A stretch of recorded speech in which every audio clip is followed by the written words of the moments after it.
Un saludo fraternal, mis queridos hermanos, en el nombre de nuestro Señor Jesucristo. Este es tu hermano y servidor Daniel Cáliz, del Apostolado Católico Nahuén, y esto es Conectándonos en Domingo. Hoy vamos a estar reflexionando en este Evangelio de San Lucas, del domingo 19 del tiempo ordinario, ciclo C. Y el mismo está en el capítulo 12, versículos 32 al 48. Y proclamamos este santo evangelio. Proclamación de la buena nueva de nuestro Señor Jesucristo según San Lucas. En aquel tiempo dijo Jesús a sus discípulos: no temas, rebañito mío, porque tu Padre ha tenido a bien darte el reino. Vendan sus bienes y den limosnas.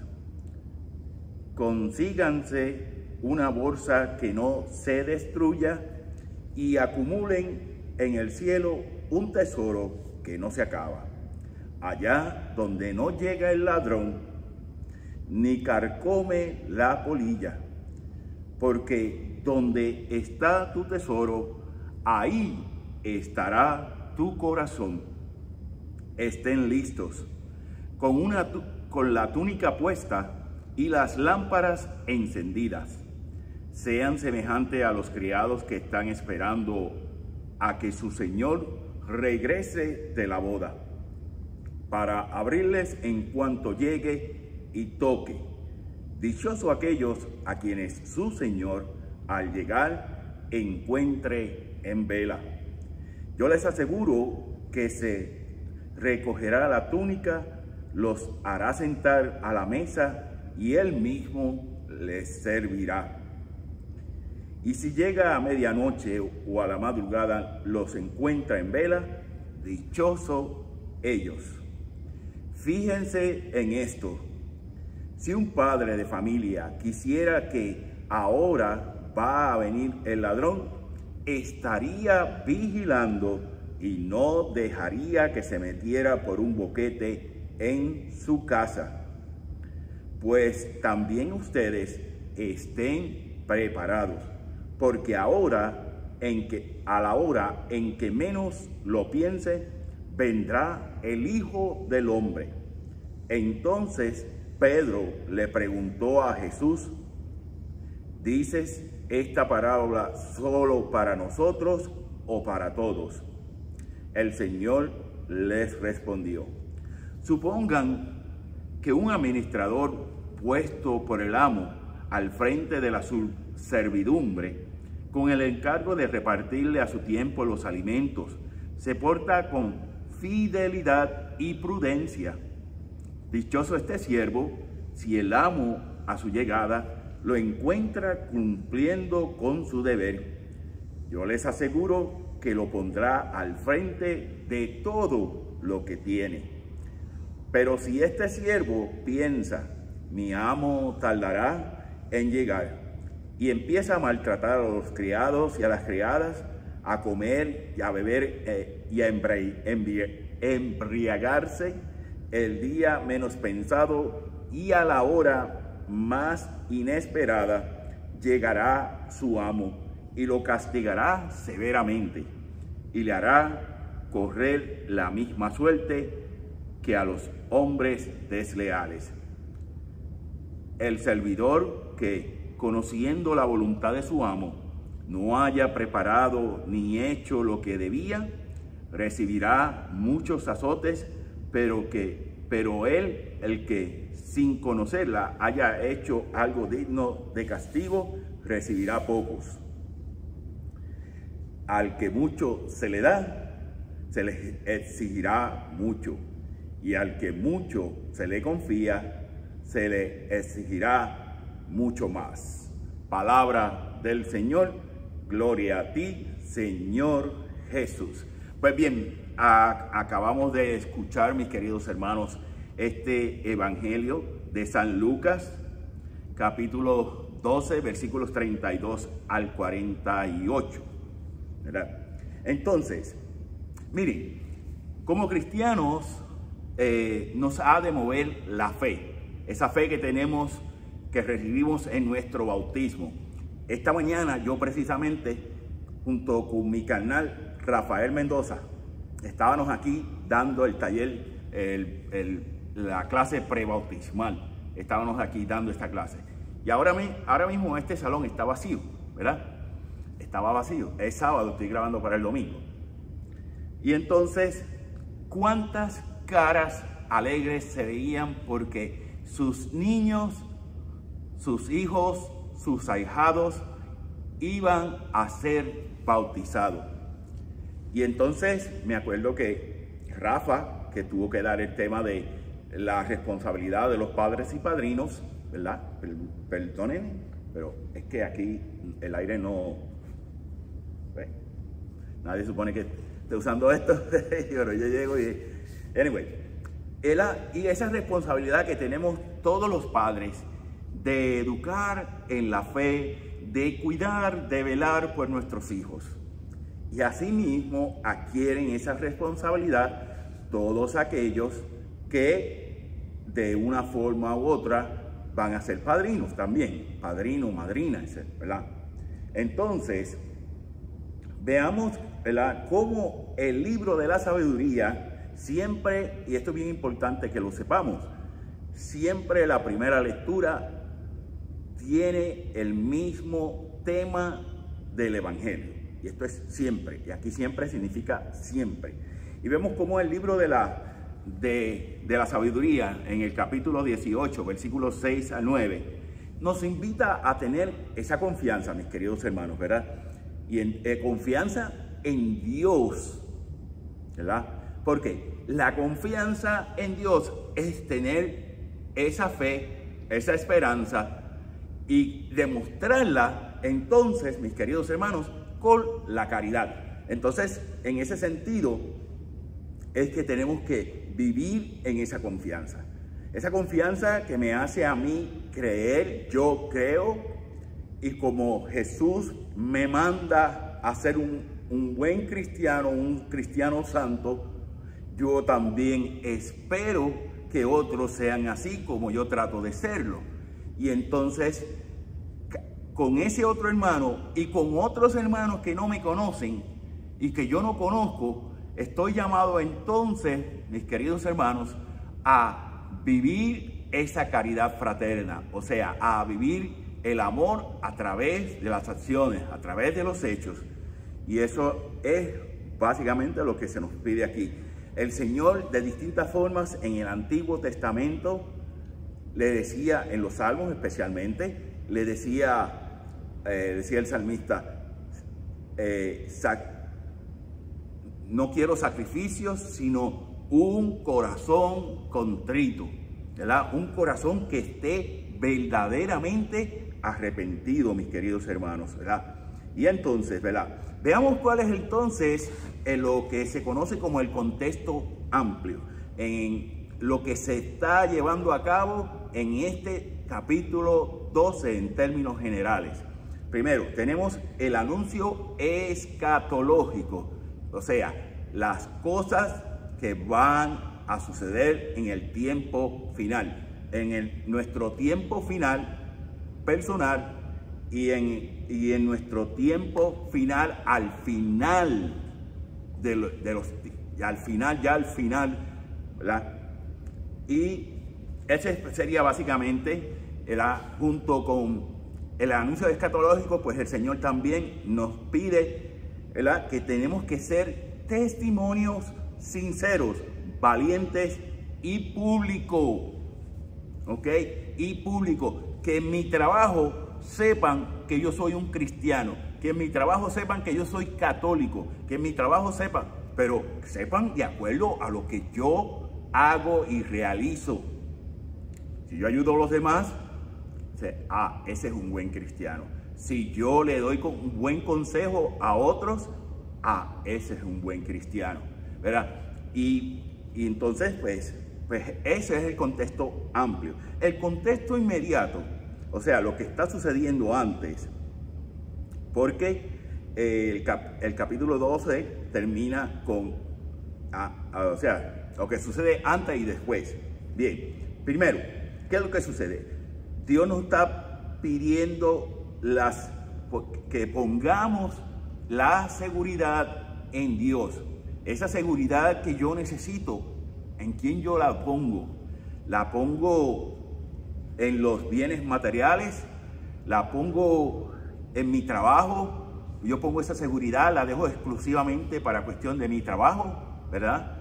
O se la deposito como ofrenda de amor, como ofrenda oblativa a Dios. Cada vez que llegamos a la Santa Misa, y esta mañana explicaba que el bautismo nos hace adquirir lo que se llama la triple misión de Cristo, de ser sacerdotes, reyes y profetas. ¿Para qué somos un pueblo sacerdotal? Para ofrecer sacrificios, para bendecir, ¿verdad? Para santificar la vida de nuestra familia. Entonces, ¿verdad? Y en ese, bueno, Señor, esto es lo que yo gano, esto es lo que yo tengo para mi familia y lo pongo a tus pies. Eso es poner la seguridad en eso, es decir, Señor, guíame con lo que yo tengo, ilumíname con lo que yo tengo, para vivir con lo que yo tengo y no vivir con lo que no tengo, ¿ok? No vivir con lo que no tengo. Yo vivo con lo que tengo y soy feliz y necesito ser feliz con lo que tengo. Entonces, la otra parte del contexto inmediato es esa misión de Jesús. Jesús nos enseña a qué vino. Si leemos, donde quiera que leamos en el Evangelio, ¿a qué vino Jesús? A realizar la voluntad del Padre, en primer lugar. A realizar esa voluntad del Padre, esa misión que le dio y que le encomendó el Padre. Y entonces, pues, ese es básicamente tanto el contexto amplio como el contexto inmediato.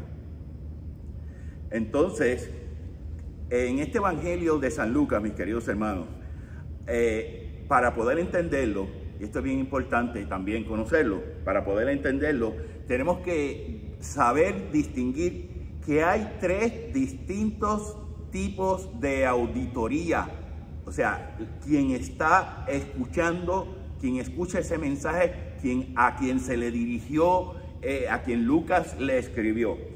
En primer lugar, y esto es bien interesante, cuando estaba la gente del pueblo. Ese es el primer auditorio, los primeros que estaban escuchando. En segundo lugar, otro auditorio los fueron los discípulos. Y en tercer lugar, también, ¿verdad?, lo fueron los enemigos o autoridades religiosas de Judea. Por ejemplo, los escribas, los fariseos, los sacerdotes y hasta el Sanedrín, que era la corte general, por así decirlo, ¿verdad? Entonces, a cada una de estas audiencias, el Señor le habla de una forma en particular. Por ejemplo, a la gente le hablan alentándolos, llamándolos a la conversión. De esa forma, el Señor le habla a la gente. Entonces, nos tenemos que poner cada uno de nosotros en qué posición voy a ser yo auditor.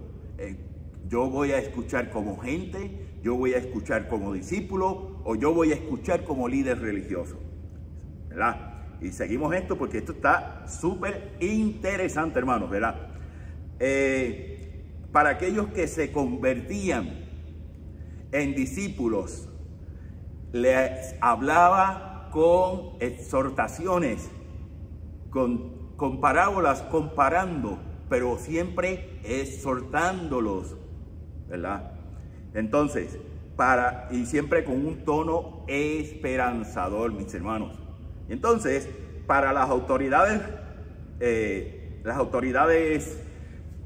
religiosas del momento, de ese entonces, les hablaba con parábolas de rechazos o parábolas del reino. Algunas de las parábolas del reino son también parábolas de rechazo. Y entonces pues yo me puedo imaginar, ¿verdad? Porque a veces siempre de una u otra forma nos podemos relacionar con esos tres tipos de auditores, ¿verdad? ¿Cómo escuchamos el evangelio, mis queridos hermanos? ¿Verdad?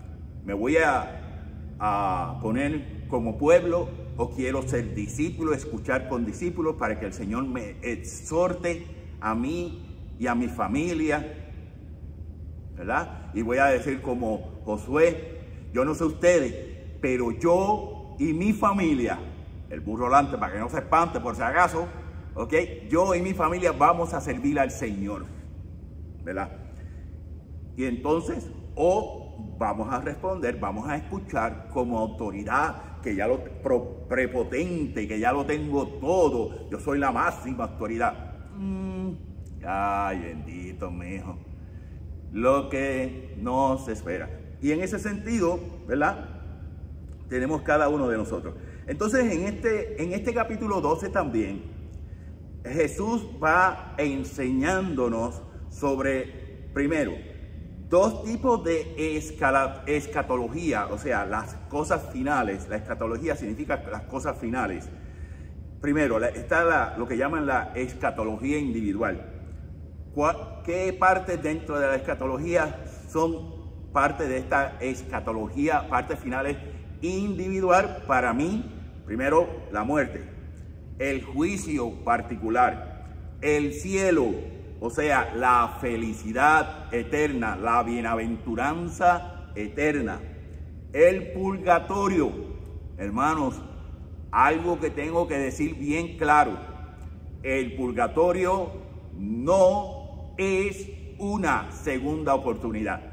No, no, no y no. El purgatorio, recordemos que al cielo nada manchado puede entrar, nos lo dice el Apocalipsis. Entonces, ¿qué pasa? Que cuando cometemos pecados, los confesamos, tenemos que hacer retribución de esos pecados. Los santos, ¿cómo hicieron retribución por ellos y por otros? ¿Verdad? Pasando el purgatorio, purificándose aquí en esta vida. Por eso han sido declarados santos. Estoy hablando de los santos que han sido canonizados o beatificados. Entonces, el infierno o castigo eterno. Una vez, me acuerdo, hace ya bastantes años, a principio que yo llegué aquí, escuchaba en EWTN, en inglés, en inglés, un sacerdote mayor ya, franciscano conventual, que yo siempre dije, ese es un hombre sabio de por sí, tiene esos dones del Espíritu Santo que no tiene que hablar mucho y van ahí. Decía, el fuego del cielo y el fuego del infierno es el mismo. Lo que pasa es que como si en la tierra no vivimos con esa intensidad, con ese ardor, amando, ¿verdad? Haciendo el bien, cuando vayamos allá arriba al cielo, no lo vamos a soportar. Entonces, allá abajo, en el infierno, y hago arriba, abajo, para que tengamos mentalmente veamos, hacer el simbolismo, por así decirlo, ¿verdad? No lo vamos a aguantar, pero no vamos a tener otra opción.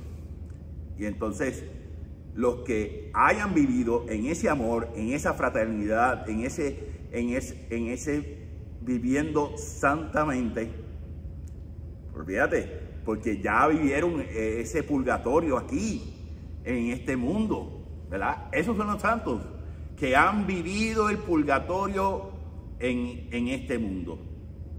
Miren, ahí al otro extremo del salón, yo estoy aquí en el salón parroquial, aquí en la parroquia San José, y por lo cual quiero darle gracias a nuestros sacerdotes, Padre Polo, Padre Salomón.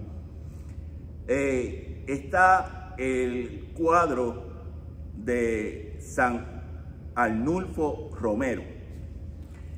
Yo quisiera, porque yo tuve la oportunidad de cuando muchachito, bien joven, de conocerlo a él, porque él fue a un congreso no de seminaristas, a un congreso de monaguillos, y él fue a Puerto Rico a predicar.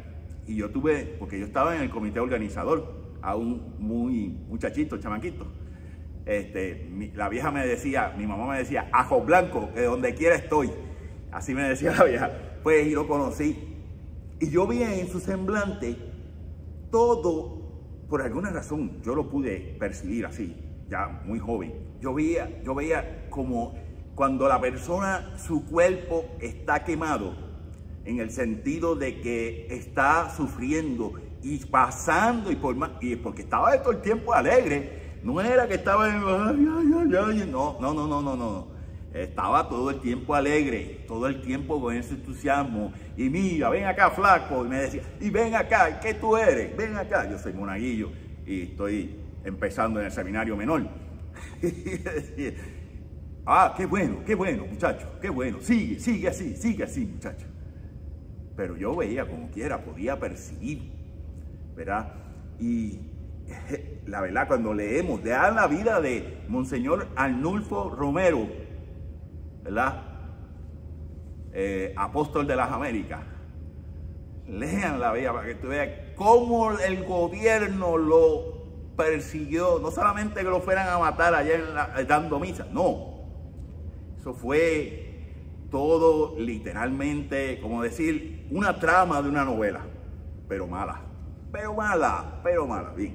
Entonces, tenemos también la escatología universal, que es lo que va a suceder al final de los tiempos, pero para todo el mundo. Y primero tenemos, por ejemplo, la proximidad del fin del mundo, la resurrección de la carne, porque rezamos en el credo, mis queridos hermanos, que al final de los tiempos, vamos a resucitar.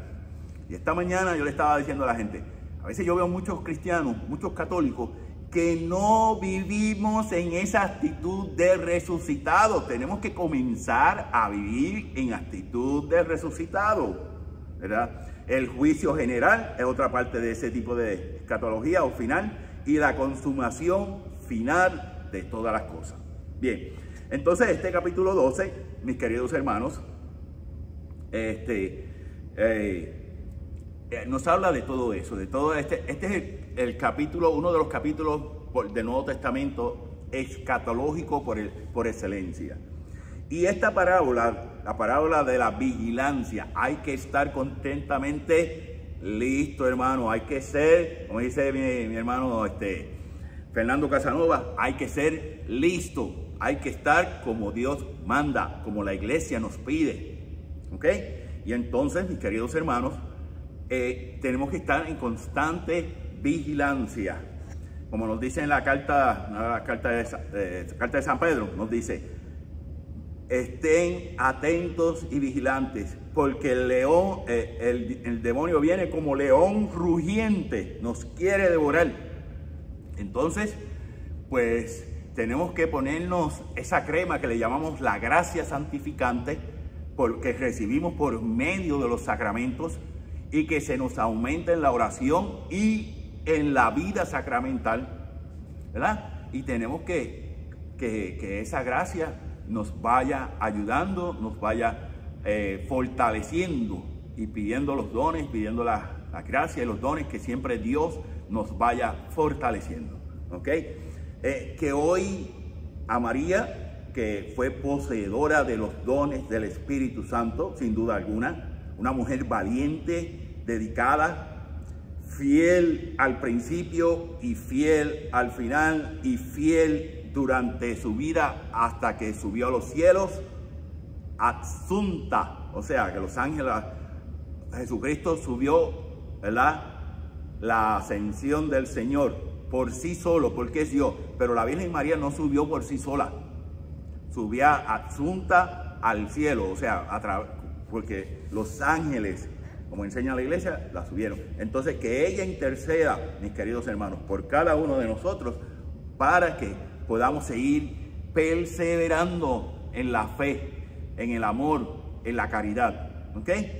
Les pido que me pongan en oraciones Estoy próximo a ser operado de la espalda, una operación ambulatoria, pero como quiera, es una operación.